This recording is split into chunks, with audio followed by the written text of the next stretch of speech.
Jonathan, Jonathan, Jonathan, Jonathan, Jonathan. Welcome to my show, and this is Jonathan Talks. Yeah, so this platform, what I basically do is, I just talk about things that's entertaining and at the same time informative. Then, mainly the purpose of this whole podcast is to bring a positive perspective into your life or bring something positive into your life. So an information, whatever it is, or a laughter, something. Yeah. You're just here to not take anything pretty serious like we used to do and all that. So on first on the list, I'm come to for today's segment, I'm come to talk about leadership. So I was there, like, I'm thinking about leadership. Like, if look at movies, I wanted to know how, like, I just wanted to see from the Bible's perspective, from movies you've been watching, all that things. I wanted to know, like, how does, leadership goes around like that? Like, leadership is everywhere. You can see it from everywhere. So I started thinking, I was like, okay, let me just make a list from the movies I watch because I like watching movies instead of learning, right? We've all been there. So, leadership. What is leadership? So, leadership, I think, basically is what? Leading someone. Yes, just leading someone. I'm not going to take any dictionary definition or anything like that. Just leading somewhere to a particular goal, a particular achievement. Like, let's say we all have a common goal. Yeah, that's all leadership is all about. So first of all, so we can use the Bible. See, you guys, you don't go to church, me, I go to church. So yes, I'm going to, we'll use the Bible perspective a little bit. So look at Jesus, right? When you read the Bible, they were like, the whole place was quiet, and they asked, who will come and die for us? And he said he will come and do what? Die for us. That takes confidence. So that's first on my list. Confidence. You gotta have confidence. If you don't have confidence, who's going to like make you a leader? No, you have to have it. See, everywhere you go, class prefect, if they are choosing class prefect, right, and someone really wants to be the class prefect or the school prefect, and the person doesn't choose himself, and now they have to force, people don't put trust in you that much. That's the same way with Jesus Christ. He had the confidence to come and die for us. Imagine come to die for people who are ungrateful like us. So so first on the list is confidence, right? You just look at leadership roles like football managers, right? Look at Mourinho. Those people carry, like, they have confidence to lead a team to somewhere. If you're a coach and you don't have confidence, Charlie, nobody will respect you because the place there, they are making more money than you in the first place. Do you get it? So if you don't have confidence, and I feel like that's what is happening to Chelsea right now. That's what I think. It's like the fans don't have confidence in their new coach, Porter, because they feel like he doesn't have confidence in himself. But the funny thing is that we, the fans who are talking, that we are in Africa and he's in Europe, we don't even know what is happening there behind the scenes and all that. So that's what I would say. So the second thing I looked at was the parent structure. Yeah, parent structure. See, the reason, you see, we've been, we were given birth to by a woman. I don't know whoever's listening to it, who the fuck you are. Sorry for my language. Sorry for my French. Whoever you are, you have a mother, right? And you definitely have someone who has the father role. So, as such, I think they are the first leaders we see on earth.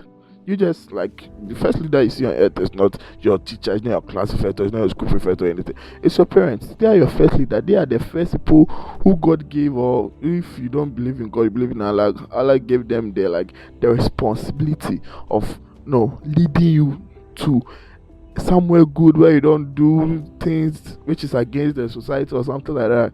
Like doing good things. Let me just say that. So after that, then I was thinking, Charlie, let's go deeper. Let's really go deeper, because this leadership thing, this podcast is for right now. It's for someone who wants to just know. Like, I'm just giving you a different perspective right now. So I started thinking. I was like, let's go, let's keep on going. So I started thinking, what about brainwashing? People be like, how do leaders brainwash their followers? Like, how does leadership and brainwashing work? It works. Yes, when they make you feel like if you don't go with them, you never succeed. That's brainwashing. They do things, many things. So that one I got it from like movies, but that one I'm not really sure, so I'm not going to go into it. But if you have an idea, yeah, I'm just giving a perspective. So then I went with fear, and that one you can really see it with this thing, cartel bosses like Pablo Escobar and things. Charlie, they are afraid. Oh, do you know the funny thing? This is when I people be like, so where does the brainwashing works here? See, those who go and kill for Pablo Escobar are afraid of him. He doesn't go and do most of the killing. No, he organized the killing, and they are afraid of him. It's not that brainwashing. No be juju be this. But anyway, yeah. So fear leaders. Yeah, you see that's why even if you see the Bible, and if I'm saying something wrong, God please forgive me. But when you read the Bible, even God says, if he said the beginning of wisdom is the fear of God is the beginning of wisdom, right? So it means that we have to fear the Lord, and for you to know, what he said, if you fear me, follow my commandment, right? That sentence right there means that if you fear me, you have to follow is what is if you fear me, follow my commandment. So it means that as a leader, you have to have followers who fear you.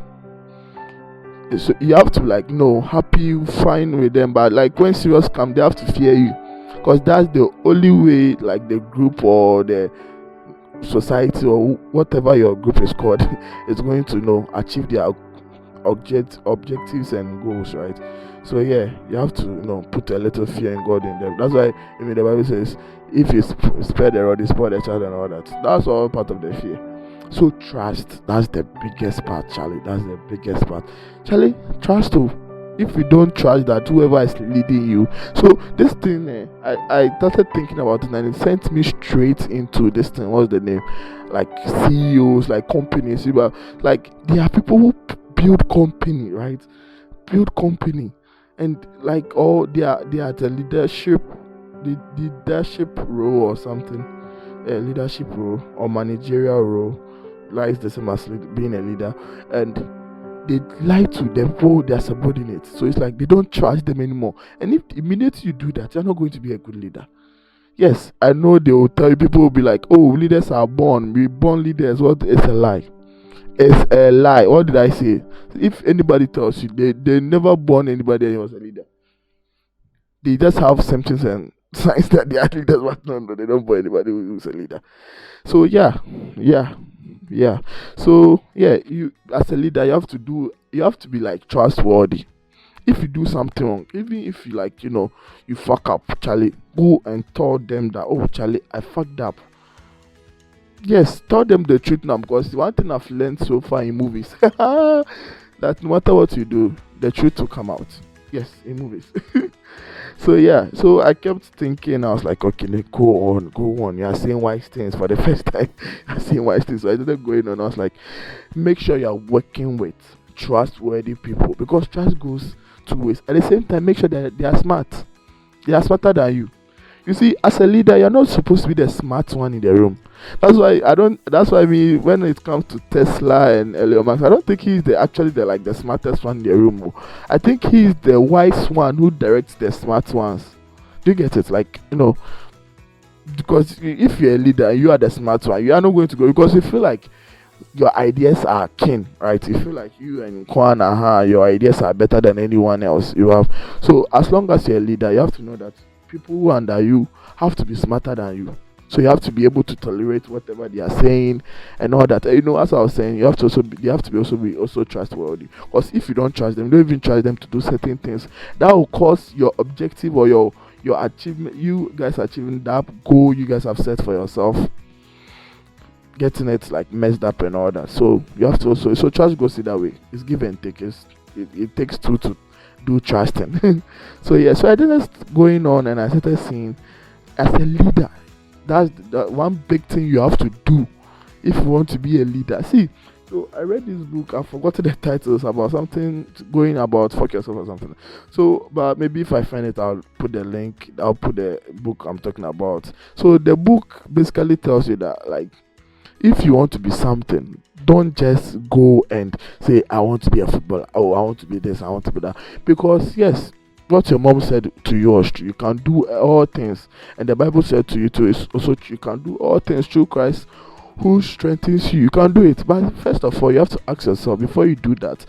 You have to. I'll leave the book. It's a good book to read. So basically, before you say I want to be a footballer, I want to be an astronaut, don't look at how fancy that job or how fancy that position is. First, look at how much sacrifice the person who is there now had to do. As a footballer, you don't have to eat certain food. You have to be training all day. So if you know you are like me and you prefer to sleep a lot. Yes, because me Saturday night I'm sitting down sleeping.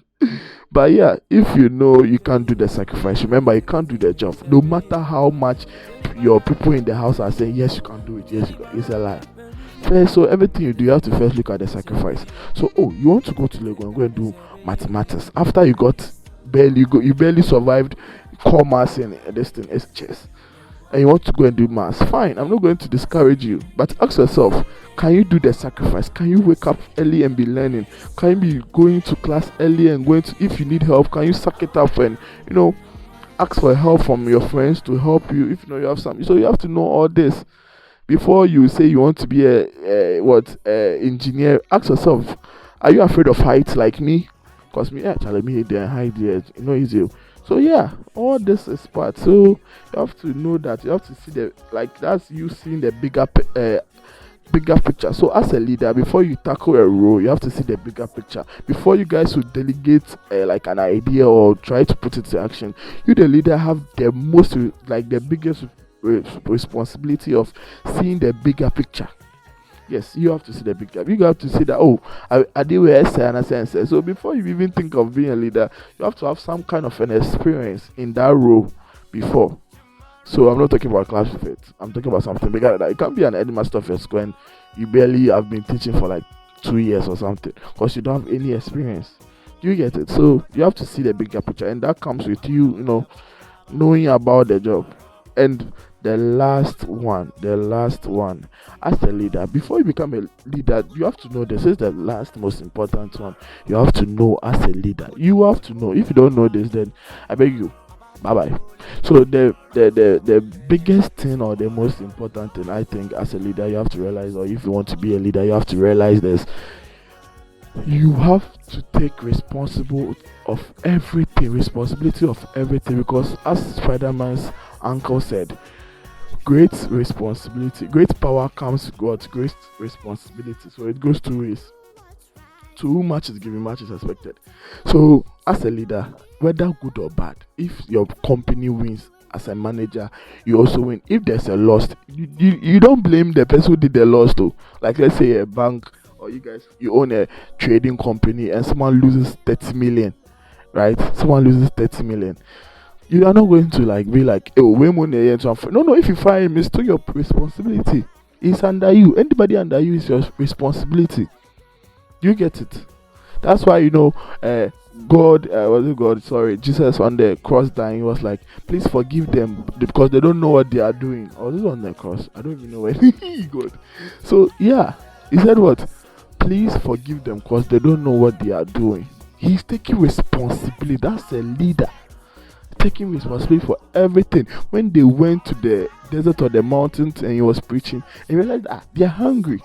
He didn't say, hey, he didn't say that. He went to take some small boy being bread and abode being and doubled it. He did like 500 odds for the bread top. Sorry God, no offense. But yeah, so you have to take responsibility everything, and you have to see the bigger picture. So yeah, so I talked about confidence, I talked about the parent structure in leadership, and because basically when it comes to the parent structure, there is someone they see as a mother in their company or something to the boss or something like that, and talking about fear, your followers have to fear you as a leader. So you don't have to be too friendly with them, and if you are like me and you are too friendly, then you are fucked because they don't respect you that much.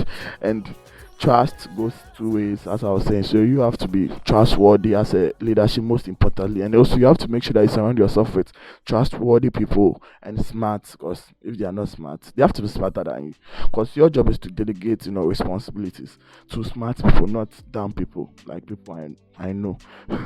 So then it will go to seeing the bigger picture. Yeah, you have to see that. You have to see things happening from, because you have to have experience in your field and all that. And the last one I was talking about is just right now. We move.